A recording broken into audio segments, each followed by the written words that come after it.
Ukalar bugun narxlar bilan sizlarni xursand qilamiz. Bugungi mehmonimiz BYD Song Plus Hybrid. Oxir paytda hibrid mashinalarga bo'lgan talab juda ham kuchayib ketdi. Chunki zapas quvvat ham 1200 km. Agar siz bosib yursangiz ham, xudo xohlasa 1100 zo'r yurib beradi. 2024-yil 32000 probeg. Kraska xotlar keldigan bo'lsa, mashina pitnosi bor ekan. Mashina kichkina pitnosi bor dedilar. Qolgan jihatlari yaxshi holatda, o'zingiz uchun bir qator proverka qildirib olsangiz bo'ladi.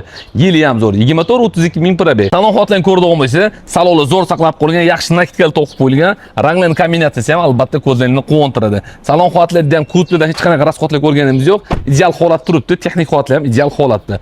Mashinani sizlar olib mazza qilib haydashingiz uchun bor yo'g'i $19800 baholandi. Narx ham ideal bo'ldi. Sizlar okeylar bu mashinani tez hibrid mashina olaman degan tanishchilik jo'natib qo'ying, chunki $19800 ga BYD hibrid yaqin o'rtada sotilmagan. Kimga qiziq bo'lgan bo'lsa, to'liq ma'lumot uchun video ostida egalar nomerlari bo'ldi. Video ostidagi nomerga telefon qilib baraka olsangiz bo'ladi. Hammaga rahmat.